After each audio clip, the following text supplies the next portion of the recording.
I need to tell you something that I've never said publicly before. And I'm telling you this right now because I truly believe somebody watching this needs to hear this. Growing up, I did everything they told me to do. Academic All-American, Division I football scholarship, college graduate. I even lost over 115 pounds and kept that weight off. I followed the script that they handed me. When you're hungry and you believe that if you hustle and you just do everything right, you're going to get the life that you deserve to live. And for a while, you know what? It was looking like it was really working. Then all of a sudden, my body, it turned on me. Some people call it autoimmune, but I had no idea what was going on. I had been using prescription topical steroids my entire life. You know, the cream, the ointment, the cortisol creams to help with eczema, the same way millions of people do. You know the process. You go see the doctor, you tell them your problems, the doctor prescribes them, you use them, they work till they stop working. And when they stop working, your body goes through a withdrawal process, and that's called topical steroid withdrawal, TSW. I want you to understand what that actually means, because it's not just a rash. It's not just an allergic reaction. It's not just uncomfortable skin. I want you to imagine your entire body, your face, your neck, your arms, your legs, covered in open, oozing wounds that never fully close. Imagine your skin so inflamed, it looks like you've been burned from the inside out.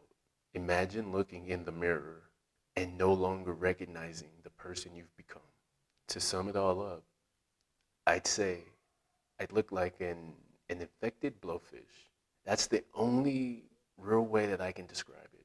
Swollen, raw, leaking, painful, constant suffering. And I mean constant.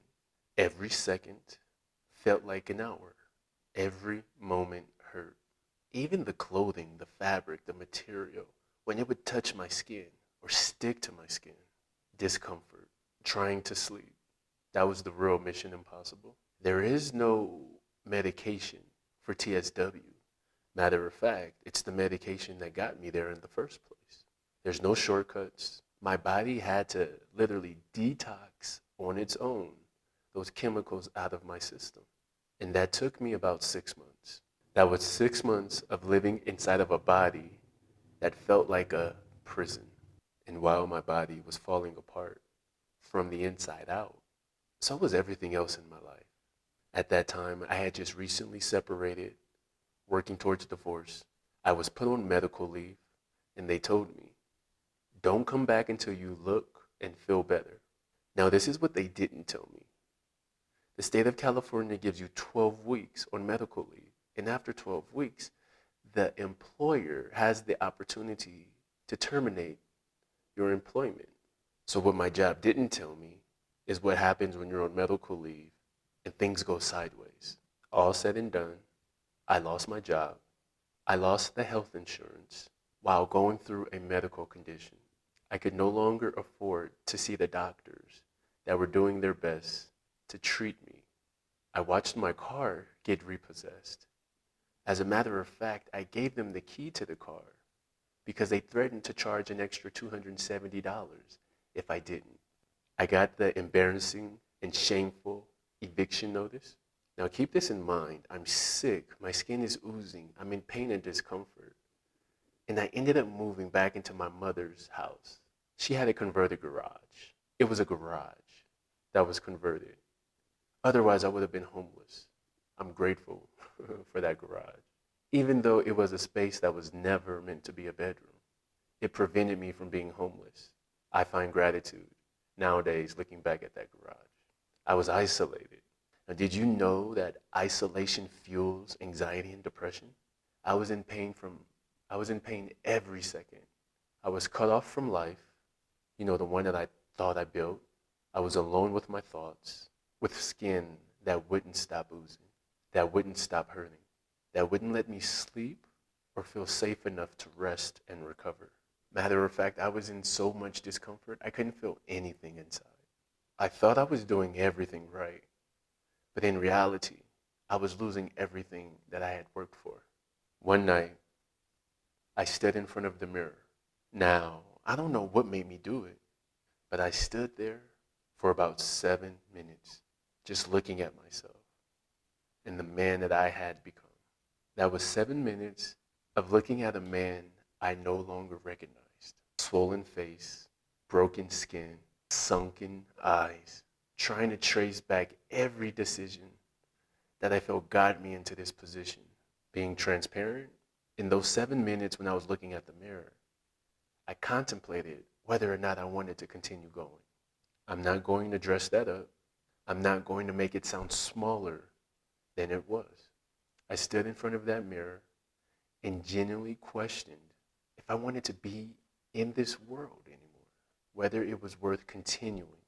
If you've ever been in that place or felt that kind of suffering, you know exactly what I'm talking about.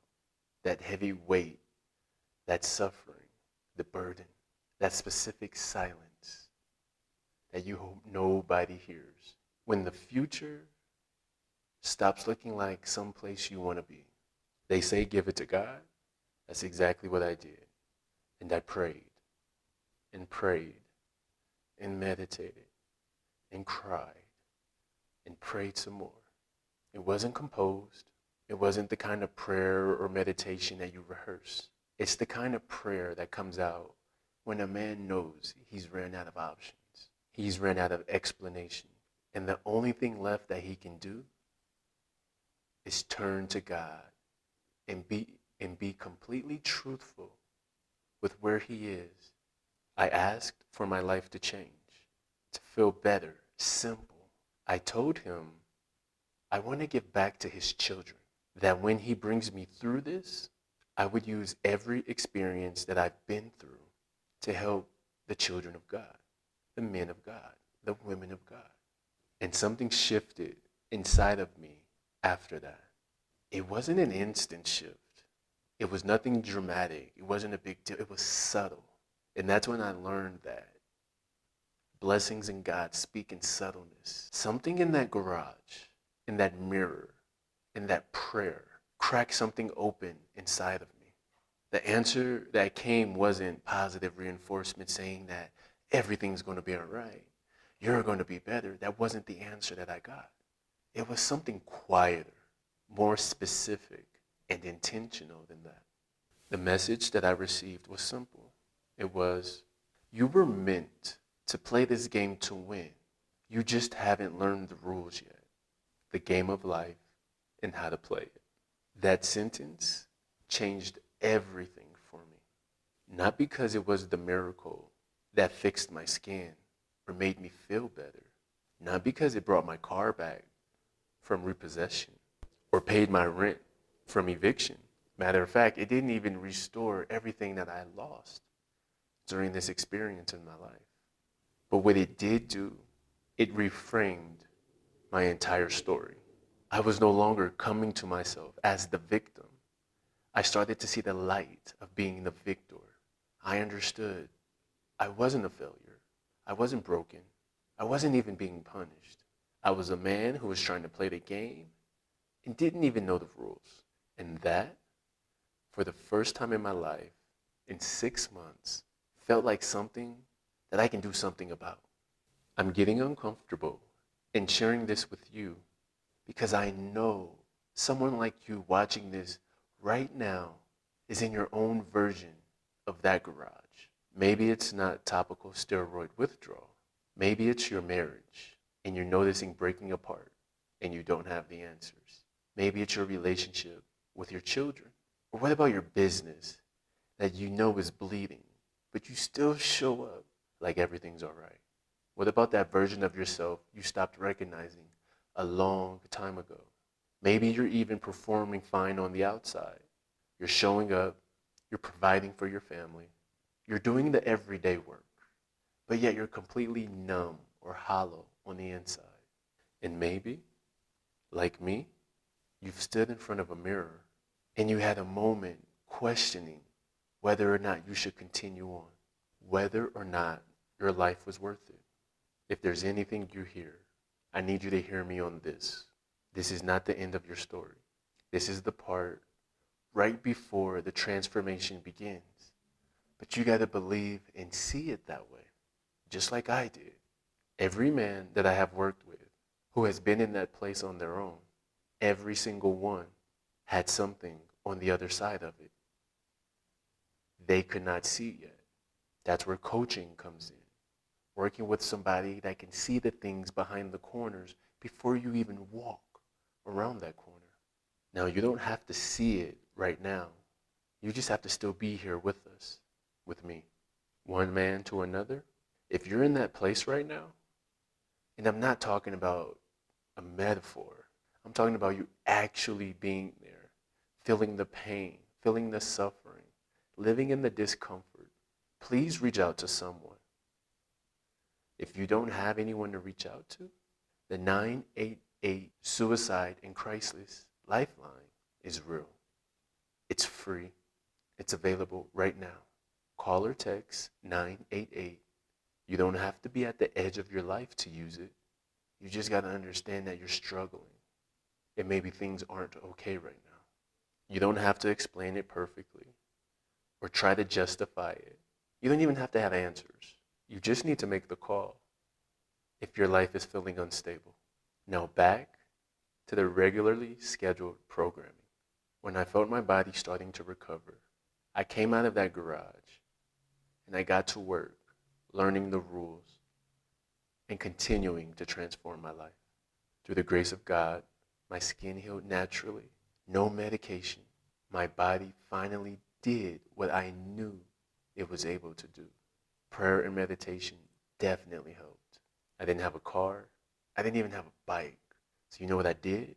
I borrowed a bike. I rented a bike and put a little basket in the front of it. Now this isn't a metaphor. I borrowed the bike from my mother. I ordered a basket for the bike's handlebars on Amazon. And I rode Uber Eats just to have enough money for dinner that night. 2 hours on the train to Santa Monica. 5 hours on the bike back and forth in Santa Monica. 2 hours back home from Santa Monica while finishing my master's program. That was my recovery. That was how I survived after recovering. That's not a movie. It's not a dramatic comeback speech. Just a man on a borrowed bike, pedaling through Santa Monica, making funds to eat dinner, picking up food orders, and finishing his degree, my degree, rebuilding my life one day, one order at a time. I went back to school. I graduated. I became a registered psychotherapist, worked with hundreds of people, men, women, children, in their 80s, all the way as young as 8 years old. I gained a passion for working with men after having my own personal testimony.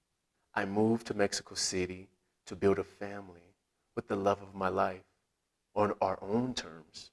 My partner and I now have a daughter who's about to be 2 years old. And I built my company, GuidanceWithGregg, for the exact man that was like me in that garage, struggling, discomfort, and pain and suffering, but knowing that there's more to his life. The man who did everything right and still ended up feeling like he's at the bottom. The man who is capable of more than his current positioning. I created Guidance with Greg for the man who just hasn't learned the rules yet. I am no more special than you. I have no superpowers or gifts more than you do. I just learned the rules, and I'm not afraid to put them in action while I'm playing the game called life. And now I'm here to teach these rules to you. My Regulated Man Scorecard is free. It takes less than 5 minutes. The link is below. It's in my bio. Start there. Remember, you were meant to play this game to win.